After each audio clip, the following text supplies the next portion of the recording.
Hello everyone. I have a story time for you. This one I've been saving, and it's of course part of my celebration of 40 years of overlanding. Those of you following the Africa Landcruiser build series and my current trip are going to be particularly interested in this because I am about to reach an area called Mabuasehube. Now, it's in part of southern Botswana, and I am returning there for the first time since 1987. This story time preempts that.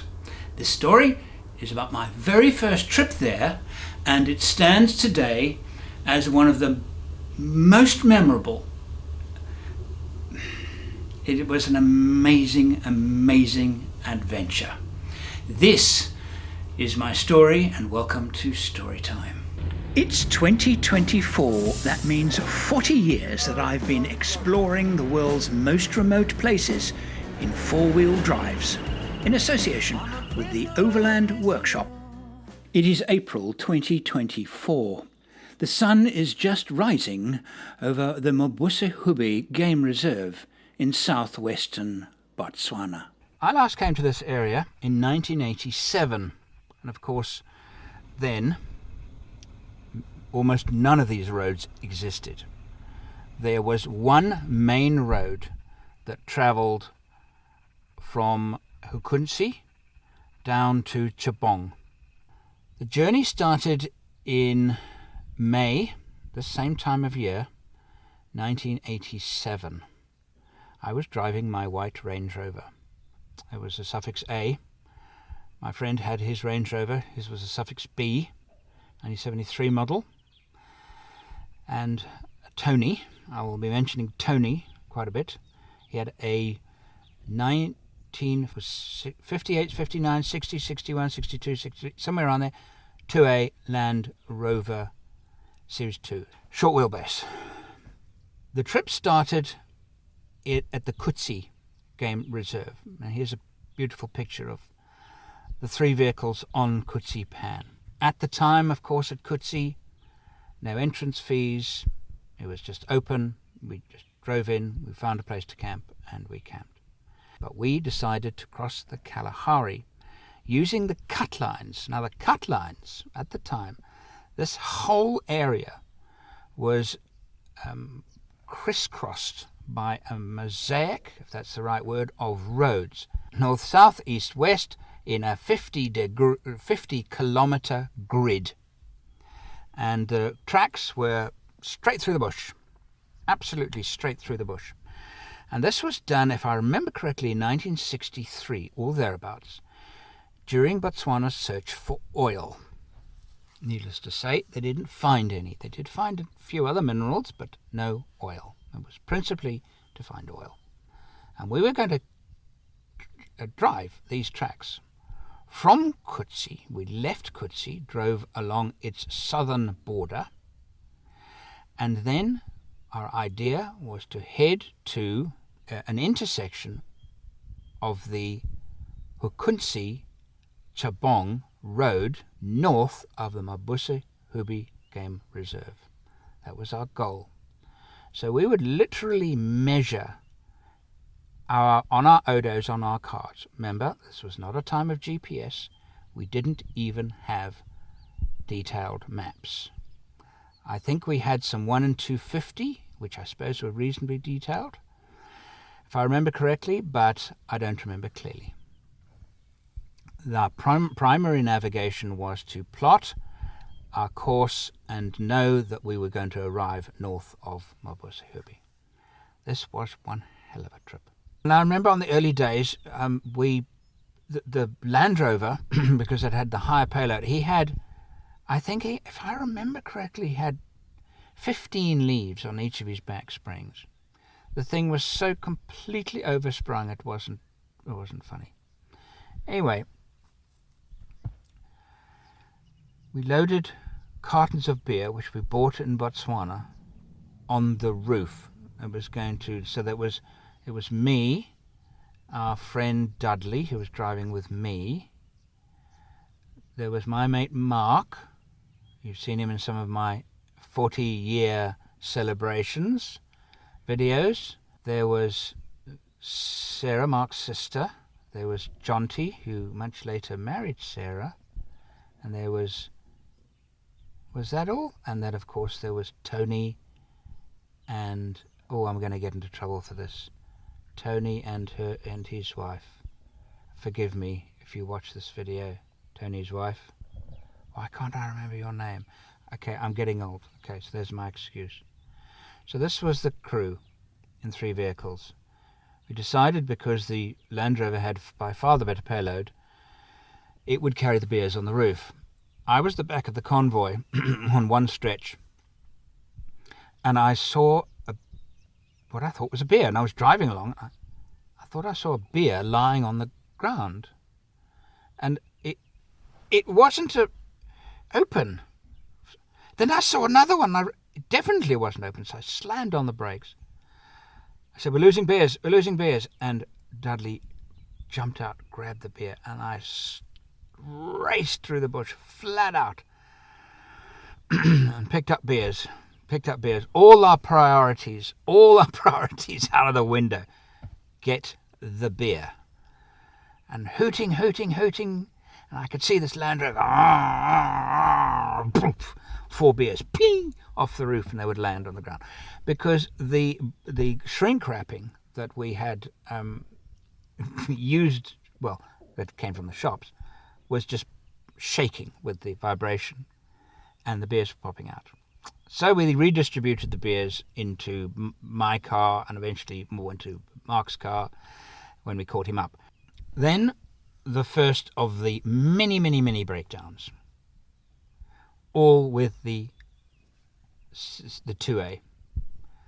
It was the one trip that I did in my Range Rover, and I did many, where I had no mechanical issues to look after whatsoever. None. And I remember it so clearly because of that. It performed faultlessly. All of the others I ever did in it, there was always something to look after, but not on this trip. It was absolutely brilliant. We were going to need to be self-contained for about 10 days, but there was no ways we could sustain ourselves fuel-wise. We just couldn't carry enough. So on the trip, just south of Kutsi, we planned to get to a town and fill up. Hoping against hope that there would be fuel there, we eventually... I shot some pictures that ended up in my... I think every single book, pretty sure, that I've ever published. And I think my single favourite photograph of all my overlanding career is this one here. The 3 vehicles approaching a town, and a local woman watering her goats. I still love this image.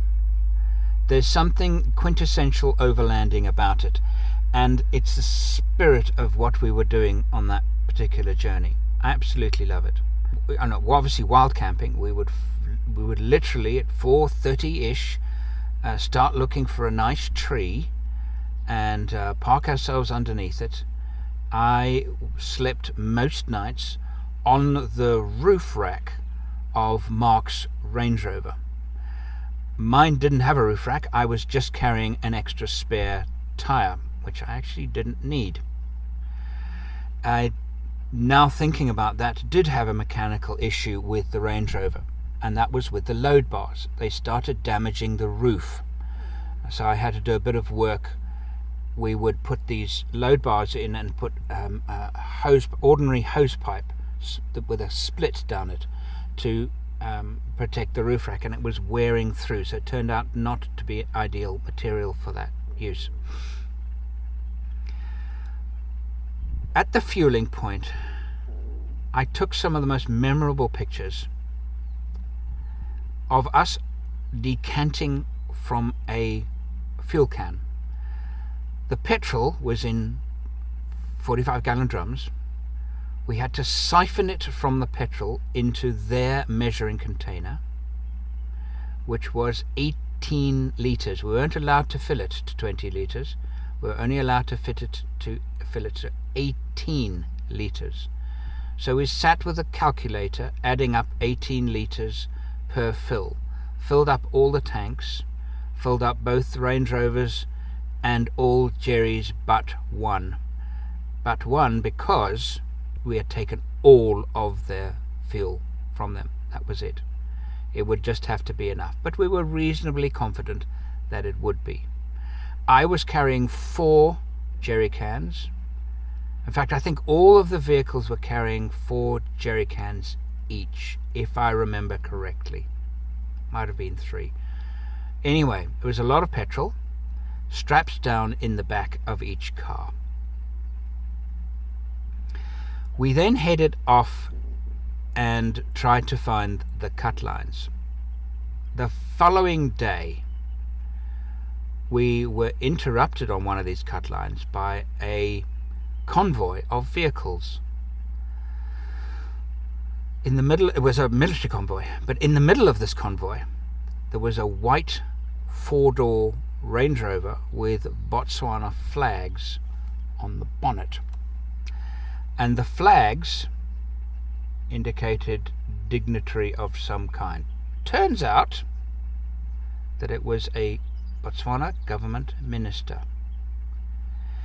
Now, at this time, South Africa, I say it was at war with Botswana is the wrong thing to do, but it was at war with the national apartheid government was at war with the African National Congress, whose headquarters was in, if I remember correctly, was actually in Francistown in Botswana.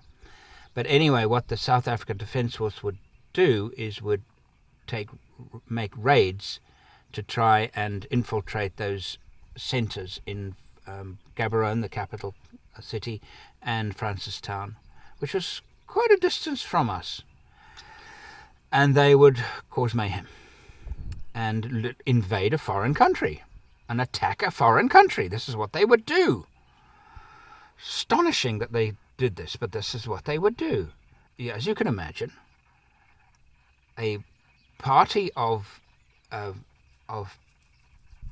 South African registered vehicles in the middle of nowhere. What the hell were we doing there? Was the obvious question. So they pulled us over, and they were very polite and asked us some questions and asked us what we were doing, and we told them, we showed them on the map, and they were very polite. And then one of them noticed a balsak. Now, a balsak is a heavy-duty canvas bag that Jonty was using. It was strapped to the Range Rover's roof, and it contained his clothes, jacket, sleeping bag, etc. in one bag. Jonty had spent some time, conscription time, in the military, and he brought his balsak with him. Ideal for the job. The man saw the balsak and said, "What is that? Bring it down. Take it off the roof." The mood changed. The mood changed very, very suddenly, because they then started searching the vehicles. Never before or since have I experienced such a search of a vehicle. They emptied every single item out of the vehicle and put it on the ground. Everything. They even removed the door cards from the Range Rover and looked in the doors. They obviously couldn't find anything, and the commanding officer took our passports away and said, "You're going to stay here. I'm going to go and check on the radio to see if you have entered the country legally." He then took them away. We sat on the ground. The officers had kind of decided that the search was complete, but during the search they had removed everything green or khaki in colour and put it aside on a separate pile, including my binoculars that were green. It didn't help that my binoculars were green. They did look a little military-like. The privates, I would call them, knew that if they could find something contraband and point it out to the officers, they would be up for immediate promotion. So they started rummaging through the things that were green. And I found it really quite comical. They were very young lads. They had obviously never seen a pair of binoculars before. They were looking in it kind of not really understanding, even looking in it the wrong way and talking to each other and eventually and they chatter and look at this, look at this, look at this, look at this. And then they would share the binoculars amongst each other. They hadn't seen them before. And occasionally one of them would get up, say something, and then look somewhere else in the car for another green thing, I imagine. We were there for a total of 3 to 4 hours. The commanding officer, he had stripes. I don't remember his rank. I wouldn't have known anyway. I'm not a military bloke. And so he came back and he said, "You are very welcome in our country, any time you like. But please, you leave that behind. So you may go, but that," he was talking about the Balsock, "stays here." And he handed us back our passport. All my experience in Botswana with the officials was nothing short of exemplary in everything. And I've been here many, many times. And I cannot praise them highly enough. From border officials to I truly feel relaxed when I'm driving here. I'm not going to have crap from the officials. I'm just not. So, now the fun began, because we headed on this grid. It's 50 kilometers. I would measure, okay, we've done 100 k's down.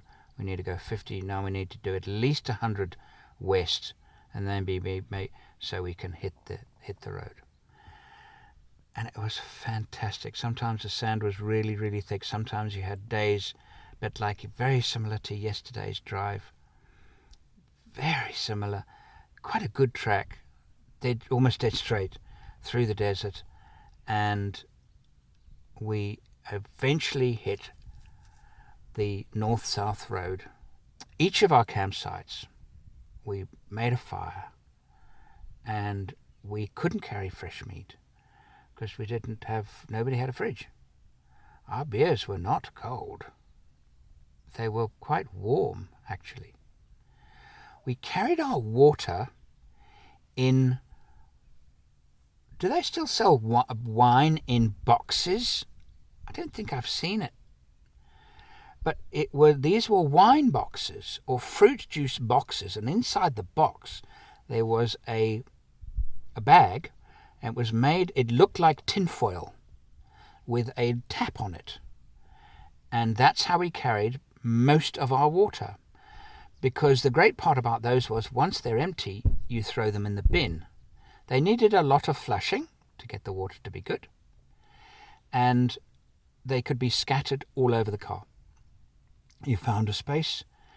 And I seem to remember I was carrying 8 of them. Why that number sticks into my head, I'm not actually sure. But I only lost 1 of the 8 that actually leaked. Only 1. And it was a brilliant way of carrying water. And all of the vehicles had them. And we had our own allocation of water. But at the same time, we actually, at the end of each day, is how much water, how much water, how much water, how much water. Okay, yeah, we're good. And we would kind of keep tabs on it. And then we realized we were doing well with the water when after 8 days of no showering, anything, my longest ever, we kind of allocated ourselves. Yeah, we're good with our water. We've done well, and took these. Each one was 5 liters. We took them, and then we could have our own. And I took another photograph. One of my absolute favourite photographs. It's the 2 tents parked on Mabuasehube Pan 1, the sun setting over Mabua. There was no life, no animals. We walked onto the pan to see if we could find water actually, and we dug some holes in the pan. It was damp, but there was no water. It was magnificent, and it was the yellow Kalahari that I am so familiar with and in love with. Not actually the green Kalahari that I've been experiencing for the last. I would ask the guys to, I remember one time I said to them, okay, all in a line, need to get a picture, and of course they all stood in a line. And then I got the proper picture. There was one occasion where, and it was just before we hit the Mabuasehube Road, that the Land Rover broke down. So what would tend to happen is that Tony in the Land Rover would go ahead. He was travelling far slower than the Range Rovers. So we would take it very easy. We'd drive a bit and then stop and take a few pictures, and then drive a bit and stop and take a few pictures, and just let Tony go, because he was going to break down. He broke down every single day, and it was remarkable that we could fix things. He actually had a vice bolted onto the front bumper. We used it a lot. I remember driving along and seeing, yeah, Tony, bonnet up. Yeah, Tony, what's going on? He says, engine's come up. What? Engine's come up.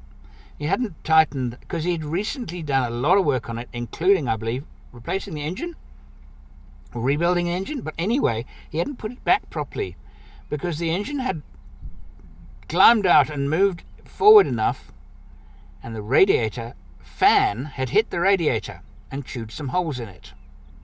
That's when he noticed. So he stopped. And so out came the box of parts and some radiator sealant, and we sealed the radiator with all of this putty. Well, it's a 12-hour set, so you're not driving anywhere today. I'll tow you. Because I was the lighter of the two Range Rovers, I was going to tow the Land Rover. Keep shouting to me, slow down, because I could tow him far faster than he could drive. Far faster. So I had to slow down. And I remember it wasn't long after the breakdown and repair that we hit the Mabuasehube Road, and we hit it and turned south, and there was an abandoned Land Rover. It was pale blue in colour, a single cab pickup, abandoned. Maybe it had run out of fuel, or broken down, certainly. The track had the middleman in the middle, and then steep sides. And to get off the track was a mission. Mark tried first. Here's a shot of his Range Rover, and you can see so clearly the massive wheel articulation that the Range Rover had, but he'd bogged down. So I had to get off. I had to find a way of getting off the track to get on the side so I could winch him up, and then we could both winch the Land Rover up. And I eventually found, if you travel high speed in reverse, it's very dangerous because you can flip a vehicle. So, but I realized after a few attempts that reverse was the way to do it, and I used my trick that I actually learnt on that drive. I learnt the trick that if you're in very thick sand and you want to get off and move tracks, what you do is you swing the steering wheel, take your foot off the accelerator momentarily, and you straighten again. But the key is you have to straighten it again. You must straighten it. The reason for that is that as you do this, you're inducing a lot of resistance on the front wheels. They're acting as plows. So what you want to do is you want to swing the, and you actually want to swing the car. You actually want to change the COG. You want to move it across the car. So the car now leans the way it wants to turn. So you do this, but now if you leave the steering wheel there, they're now an anchor. They're an anchor. They can't get up. But you straighten them. So you swing it and straighten the steering wheel. Now you've swung it and the wheels are straight and it'll go off the track. And I learnt it then because of the constant need of changing tracks and nothing. Just doing this, turning the steering wheel just doesn't work. But doing this and you ease off accelerator momentarily and straight back on again. And the reason for the momentary, you induce lift off oversteer. You want the car to turn, but you don't want the wheels to be turned. You understand what I'm saying? Worked absolutely brilliantly. But this wasn't good enough for this. The banks were just too high. Nothing I could do. But it did in reverse, doing exactly the same. Swing it around, straighten it, foot flat. We had no lockers, of course, on any of the differentials. These are front and back open differentials. And of course the Range Rover has a center differential lock, which is lockable. I managed to get onto the side and then slowly and pick my way to get into position. It was very, very thick sand. It was very difficult going. And winched Mark's Range Rover out of his predicament because he couldn't move backwards or forwards after his attempt to get off. We did some reloading of his roof rack to try and make things a little bit better weight-wise, and because he was not only heavy, he was also a bit top-heavy, which didn't help. We aligned the two vehicles up and we winched. The whole operation took close to half a day. It was exhausting, but we had absolutely no choice because of to get around the Land Rover. That was it. The road was in effect blocked. Turning the Land Rover around and getting it back, something like 8 hours had gone by since we had repaired the radiator. And Tony said, I might as well drive it from here.